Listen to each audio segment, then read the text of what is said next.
My husband Curtis looked at me and snapped. A hospital stay just for an ulcer? It's not that serious of a disease. You're making too much of a big deal out of it. It seemed like he wasn't worried at all. It's because you pushed her too hard, Ashley said, making him uncomfortable, so he declared, I'll go buy something to drink, and left the room. After a while, Curtis came back looking very anxious.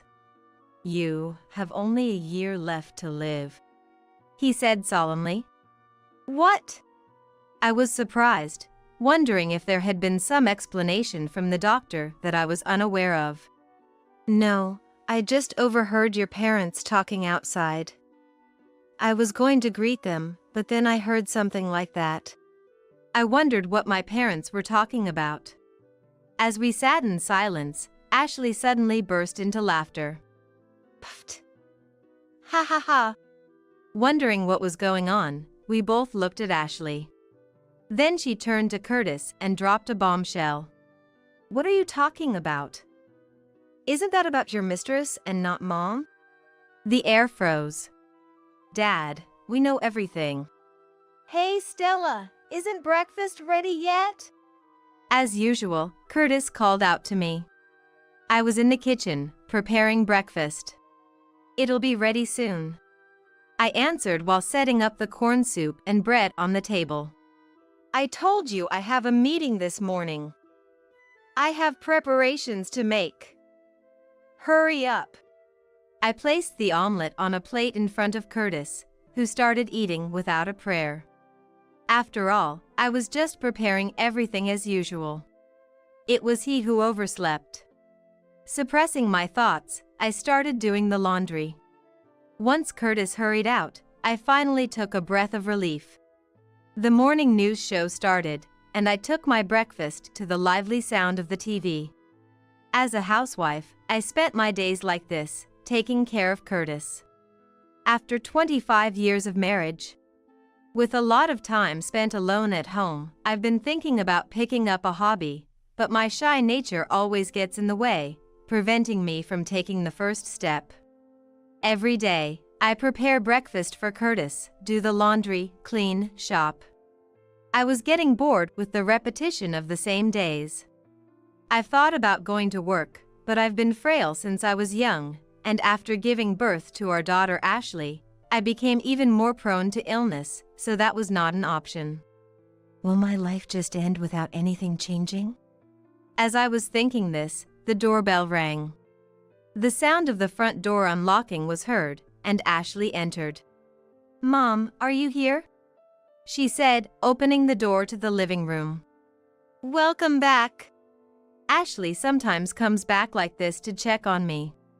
When I'm not feeling well, she even helps with the housework. She's such a capable daughter. How are you feeling?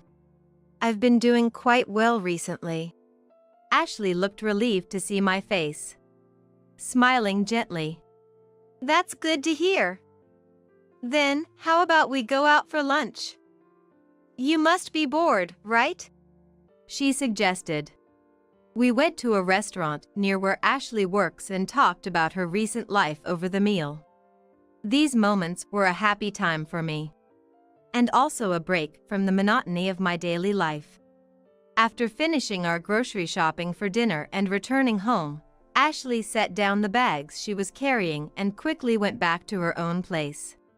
When I asked if she didn't want to see Curtis, Dad's probably fine, she simply replied. Indeed, Curtis, at 48, still looked young for his age. He would work out at the gym after work, and lately, he even started caring about his looks, keeping his body fit and his skin lively. He always had high self-esteem, saying, I don't want to become someone who gives up just because they're getting older. Compared to Curtis, I feel like an old woman, overshadowed by him and treated coldly. After Ashley left, a flyer on the table caught my eye. It was something that had been put in the mailbox. The flyer featured a beautiful woman. It seemed to be for a yoga class being held nearby. Taught by an active model, offering reasonable prices for people of all ages. I wonder if I could manage yoga, given my frail health. But I found myself making excuses and tucked the flyer away between the pages of a newspaper. Looking at the clock, it was almost 5 p.m. I must start preparing dinner soon. If Curtis comes home and dinner isn't ready, he'll yell at me again. Since he was in a bad mood from the morning, I planned to make his favorite dishes. And so, I found myself preparing dinner for Curtis again, as usual. Around 7 p.m., Curtis came home. I immediately started preparing the shower. Curtis prefers to shower before dinner. While waiting for the shower to be ready, Curtis was drinking a can of beer and reading the newspaper in the living room. Wow! Isn't she a beauty? I was startled by his sudden outburst, only to realize he was looking at the yoga class flyer I had tucked in. Huh. A model and yoga instructor, huh. It's close to our house too. Hey, why don't you give it a try? He said, looking at me with a sarcastic tone. An old woman like me going there would just be a nuisance. I brushed it off lightly, but he sighed. You always say that. Try to take care of your body a little. It seemed he was also tired of my negative thinking. You used to be good in your younger days, but you're becoming more of an old woman day by day. He left those words behind and headed to the bathroom. When did I start to feel so miserable? It had become so routine that I seemed to have become numb to it. But even so, I can't go back to my younger days. I knew all too well that the reason I never took action was none other than myself. Envious of the radiant smile of the woman on the yoga class flyer, I felt like I was living in a world far removed from blaming someone or something else. On his next day off, Curtis left with the yoga class flyer. Are men allowed to go there too? It was a class held at a young woman's home. Wondering if that was really okay, I asked. It says here people of all ages and genders. So it should be fine. I'm just going to observe. If it's not okay, I'll come right back. He left the house cheerfully, leaving me behind. I wish he had taken me with him. Even though I had chosen not to go, I found myself blaming others again. Fed up with myself, I decided to go for a walk for a change of scenery. I wondered if I could catch a glimpse of what the yoga class was like, even if from outside.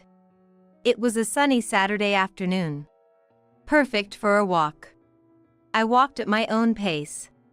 Eventually, I reached the neighboring town where the yoga class was. I didn't remember the address from the flyer, but I had a rough map in my head. And so, I walked looking for the yoga studio sign. Yoga. Yoga. Then I realized. There were no signs for a yoga studio around here. I can't tell where it is. Just as I was about to give up and go back, I heard a familiar laugh. Turning the corner towards the sound, I saw a man and a woman I recognized, sitting at a garden table, enjoying tea. It was unmistakable. Curtis and the yoga class instructor. Not wanting Curtis to notice me, I couldn't hear what they were talking about, but they seemed to be having a great time. Despite being my husband, I was impressed that he didn't seem out of place even next to a young woman. Suddenly, I felt miserably shabby and pathetic. Unable to stay still, I quickly returned the way I came. Why do I always end up like this? All the way home, I kept blaming myself. It wasn't just about my deteriorated appearance. Above all, I needed to do something about this self-deprecating personality. I resolved to change. In the evening, as I was preparing dinner, Curtis came home in a particularly good mood. How was the yoga class? My heart raced, wondering if he knew I had seen him having a good time. Yeah. It was fun. The teacher was around Ashley's age, but she had proper qualifications as an instructor and seemed very competent. So she was that young. I wondered what kind of conversations they had, what made them enjoy their time so much. I became a bit curious. Maybe I should try yoga too, I murmured to myself then. No, that would be impossible for you. Curtis looked me up and down exaggeratedly before laughing. There were a few others there, but none like an old woman like you. You'd just embarrass yourself. Hearing that, I got angry. I was jealous of the yoga instructor, but I had been trying to think more positively. Seeing my expression, "If you're so angry, you should have done something about it sooner," he said dismissively before disappearing into the bathroom. I thought about attending on a weekday when Curtis wouldn't know, but I was sure they'd identify us as a couple based on our last name or address. If Curtis found out, he'd surely berate me. So, despite my resolve earlier in the day, I became gloomy and secluded myself. 3 months had passed since Curtis started attending the yoga class. He went there on his days off, not just for yoga, but it seemed he was also helping with minor DIY for home decor and other small errands. Isn't that something you shouldn't have to help with? I brought it up to Curtis, concerned, but he snapped at me. A girl around Ashley's age is in trouble, and you won't let me help her? Or do you think there's something shady going on? Ridiculous. Even though he's not the kind to help around the house even when I'm feeling unwell. It was unbearable to feel like he valued the instructor more than me. But I couldn't neglect my household duties.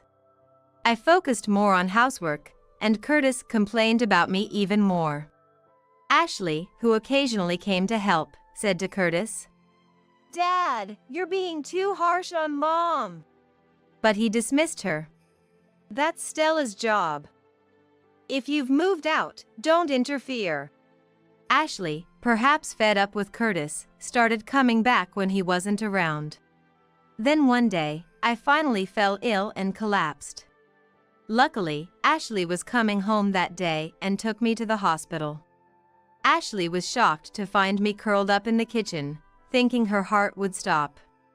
She even contacted my parents, who live nearby, and I was surprised to see them visit me in the hospital bed after the examination. I couldn't help it. You're already frail, Ashley said, looking down. Who could blame her for worrying? Thank you for worrying about me.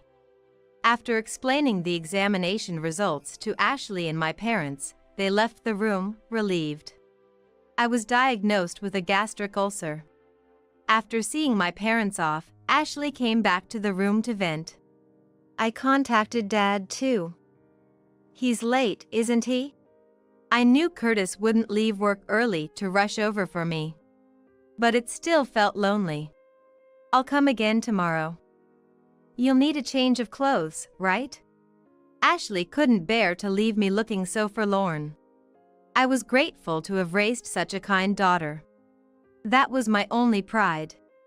I'll contact Dad again. See you tomorrow. Ashley left, but Curtis didn't come to the hospital room that day. The next day, Ashley brought me the things I needed for my hospital stay. Looking somewhat guilty, Curtis was standing behind her. As soon as he saw me, he sneered. A hospital stay just for an ulcer? It's not that serious of a disease. You're making too much of a big deal out of it. He seemed not to be worried at all. You've been pushing her too hard, Ashley said, making him uncomfortable, so he announced, I'll go buy something to drink, and left the room. Really, I can't believe him, of all people. Ashley seemed thoroughly disgusted. I thought he might just leave, but surprisingly, he came back quickly and very anxious. You have only a year left to live, Curtis said, looking serious. It seemed it was no joke.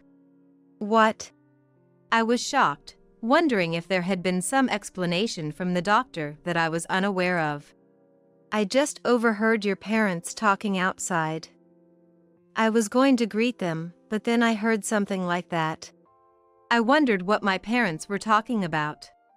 As we sat in silence, Ashley suddenly started laughing. Puffed. Ha ha ha. Wondering what was going on, the two of us looked at Ashley. Then Ashley turned to Curtis and said something shocking. What are you talking about? Isn't that about your mistress and not Mom? The atmosphere froze. Stella, are you okay? I came to check on you. Cutting through the tension, my parents arrived. Grandma, Grandpa. I was just about to talk about everything. So, we're doing it now. Dad was silent, but his glare kept Curtis from running away. Dad, we know everything. Ashley began to tell everything. It was about a month after Curtis started going to the yoga class. On her way home from our house, Ashley witnessed something unbelievable. That day, I had been telling Ashley about the yoga class. I reconsidered wanting to go myself and asked Ashley to check it out for me. I asked her to go and ask if it was really a kind of place that would make me feel out of place, like Curtis said. I could have gone myself, but I was scared. Sure, I can even check it out on my way home today. Ashley agreed cheerfully and went to the yoga class. When Ashley got close to the studio, she saw someone leaving the entrance. She quickly hid around the corner to see it was apparently Curtis and the instructor.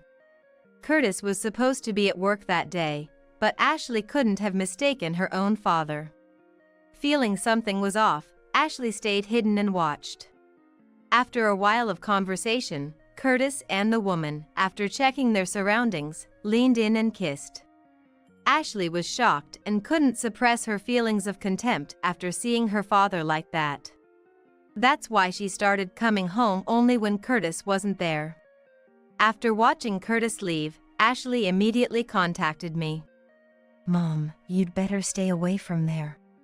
Ashley, usually so positive, saying something like that made me ask what was wrong, but she wouldn't say. I just feel like you and that instructor wouldn't get along. Looking back, it must have been Ashley's kindness trying not to alarm me. Unaware, I regretted missing another chance to go to the yoga class, but a few days later, while walking near the studio again, I spotted a suspicious woman hiding by a fence, seemingly trying to peek inside. How disturbing. Approaching, I realized it was Ashley. What was she doing? She hadn't noticed me approaching. Not wanting to startle her, I stopped and called her mobile, hoping it was someone else, but knowing it was Ashley. My wish shattered when she noticed the call from me and walked away from the studio to answer. Hello, Ashley? What are you doing there? I asked, sighing. Surprised, Ashley looked around and saw me. And when she saw me in the distance, I'm coming over. She ended the call and hurried to me. I thought there was some suspicious person. Seeing my disapproving face, she looked awkward. So, what were you doing? Staring back at me, she said. We'll stand out here, let's talk somewhere else. Deciding something, she began walking. We can go to our house since Curtis won't be back yet. Feeling the seriousness, we headed home. Upon arriving home, I made some tea. After taking a moment to relax, I once again asked Ashley. So, what were you doing there? That's the yoga studio Curtis attends, right? I had previously asked her to scout the place for me, to see what the atmosphere was like, but I thought that matter had been resolved then. Look, before I say anything else, I want you to know that I'm always on your side, no matter what. Starting with that, Ashley told me everything she had seen. On the day she went to observe the yoga studio, she saw Curtis and the instructor coming out looking cozy. They talked intimately and kissed after checking their surroundings. She had been hesitant to tell me, carrying the burden alone to avoid hurting me. I wanted to believe in Dad, too, Ashley said, sipping her tea. She had wanted to believe, so she kept going back to the yoga studio. But contrary to her hopes, Curtis was frequently there, getting along well with the instructor. I was thinking, if I could somehow catch them in the act. If she had proof, she could confront Curtis. She thought by having something over him, she could make him stop treating me badly. I could have been reported for stalking. Discovering her there helped Ashley regain her composure. Yes. Despite hearing about Curtis's affair, I somehow remained calm. I had suspected something beyond just yoga lessons. Curtis denied it, but I lacked the courage to delve further. Hey, Mom. Are we just going to leave things as they are? Ashley looked at me worriedly. If you're up for it, I'm willing to help. I immediately understood what she was hinting at. You're asking if I'm considering divorce? Ashley just nodded without saying a word. What do I want? I asked myself. Honestly, even if I decided to divorce, I wasn't sure I could make it on my own. Having been a housewife all this time, could I really find work? Plus, there were my health concerns. Ashley offered her support, but I couldn't always depend on her. Sensing my deep thought, Ashley reassured me. Even if you decide not to divorce, like I said earlier, I'm always on your side. And left before Curtis came home. Curtis arrived and immediately started complaining about everything as usual. The taste of dinner, the cleanliness of the house, as if he was searching for faults on purpose. Had it not been for the discussion with Ashley earlier, I might have been able to ignore it, but today I couldn't. Hearing the facts from Ashley, everything Curtis did started to disgust me. His voice, being in the same room, everything felt repulsive. That night, after Curtis had gone to sleep, I decided to check his mobile phone in a desperate search for evidence. If there was proof, I would divorce him. I knew it was wrong, but the betrayal started with Curtis. Convincing myself, I checked his phone. But my last hope was shattered. Texts and photos with the instructor, undeniable evidence of his affair, were there. Quietly closing the phone, I went to the living room and lay down on the sofa. I couldn't bear to sleep in the same room. I'll contact Ashley first thing tomorrow. And that's how our plan began. Ashley and I decided to inform my parents first. If the divorce went through, I'd move back to my parents' house. So, it was necessary to explain the situation. Hearing this, my parents were furious. After discussing it as a group, we decided to act at the moment that would make the yoga instructor the happiest. During her surveillance, Ashley found out the instructor apparently had another man. I'll attend the yoga class and gather information. Saying that, Ashley started attending the yoga class and got closer to Curtis's mistress, Hilda. It turned out, just as Ashley had guessed, Hilda was engaged and planning to get married in a year. We'll target that time to demand alimony in the divorce trial. Ashley was oddly enthusiastic, but I felt heavy-hearted. I was anxious about whether I could let Curtis be free for so long and act as if everything was normal. Even now, just living in the same house made me feel sick. My anxiety and the stress of living with Curtis culminated in me developing a gastric ulcer. After telling me all that had happened, honestly, I didn't realize you were under so much stress. I'm sorry, Ashley said. When I was taken to the hospital, she discussed with my parents and decided to change the plan to immediate divorce and claim alimony. Hearing Ashley's story, Curtis just hung his head in silence. The 1 year left you heard about was referring to your mistress Hilda's modeling career. Ashley spoke coldly and formally to Curtis. There's no need for such drastic measures. A normal divorce would suffice. Don't destroy someone's happiness like that. Hearing Curtis prioritize Hilda's happiness over our divorce, I felt an anger like never before. Before Ashley could retort, I confronted Curtis. The one who has been destroying my happiness talks now. Curtis looked at me as if bitten by his own dog. After all the exploitation, not caring about my health but worrying about another woman, it's disgusting. I had never known I could despise someone so much. It was the first time I realized that I had such feelings inside me. Disgusting, you say? You don't have the right to talk back to me. My negative emotions were overflowing. Ashley tried to intervene, but she seemed bewildered by my anger. Just as I was about to lash out at Curtis again, Mom intervened softly. "That's enough, Stella." Her voice was gentle and comforting. A voice I'd known since childhood. I snapped back to reality. After a moment of silence, Mom calmly addressed Curtis. "Curtis, I've heard the situation from both Ashley and Stella, but I haven't heard it from you." Curtis looked uncomfortable. "If you have any justification, we're listening."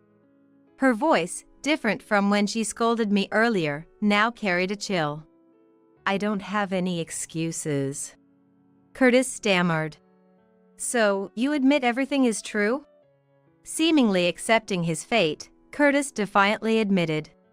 "Yes. I love Hilda, not Stella.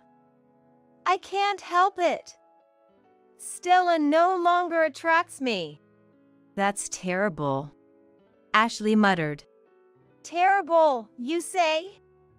Which is worse? I thought Hilda and I loved each other. But to think, Hilda had another man." It seemed Curtis didn't know about Hilda's fiancé. He trembled, fighting back tears. "Do you understand what you're saying?" Mom confronted Curtis. "After making Stella feel the same way, how dare you feel sorry for yourself only?" Curtis looked down, unable to raise his face. Ashley and Mom spoke for me, but I felt nothing for Curtis anymore. I just wanted to be away from him. That was my only wish.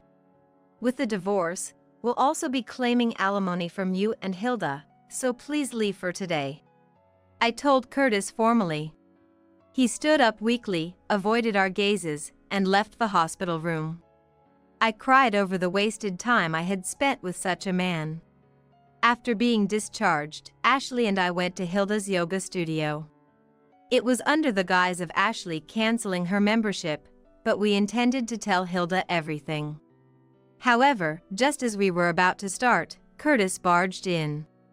As we stood dumbfounded, Curtis snatched Hilda's mobile phone from her resisting hands and called her fiancé.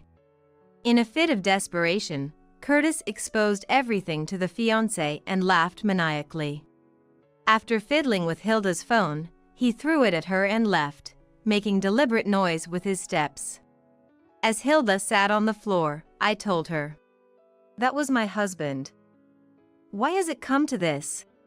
Hilda looked up at me with surprise, but retorted, "That man approached me. If you're his wife, you should at least teach your husband some manners." "I'm getting divorced, and we have all the evidence of the affair," Ashley countered with equal fervor. "Whatever you think, we will be claiming alimony in the divorce trial." Realizing talking here wouldn't make Hilda admit anything, I decided to leave her house with Ashley. Later, Hilda tried to make excuses to her fiancé, but since Curtis had exposed irrefutable photos and messages, her engagement was called off. Furthermore, since Hilda's fiancé was the owner of the entertainment agency she belonged to, she ended up being blacklisted from modeling work. Of course, her yoga studio, financed by her fiancé, was closed down soon after. This story was briefly mentioned in gossip magazines, so whether it was entirely true or not is uncertain. However, a for-lease sign was definitely posted on the yoga studio's house. Faced with undeniable evidence, Curtis and Hilda couldn't resist and had to comply with the compensation claim. After the divorce, I stayed at my parents' house for a while, but moved due to harassment from Curtis and Hilda. Both Curtis and Hilda probably thought they could handle the situation at first, but eventually fell apart. Chased by the alimony payments, Curtis lost his money for gym and beauty treatments, his appearance deteriorated, yet he still made advances on young women at work and ended up being sued. He was fired from his job and even in his new job was relegated to a menial position, spending his days alone organizing documents and supplies. He blamed me for his downfall, claiming it was all because I discovered the affair and filed for divorce. As seen in the tabloids, Hilda, after being abandoned by her fiancé, was sued for the yoga studio's business expenses and chased by debt. She blamed me for her misfortune. My parents quickly sold their house and bought a condominium where the four of us could live together. The condominium has excellent security, so we no longer need to fear harassment from Curtis and Hilda. Feeling it pathetic to rely solely on Ashley's income and my parents' pensions, I learned to use a computer from Ashley and started working from home. I'm surprised to find I had such a talent. Today, I'm writing a column about life's battles. My life might have been an uneventful housewife's, but this divorce saga is sure to attract attention. While adding a bit of color to the story, I type the words. My face is wrapped in a gentle smile.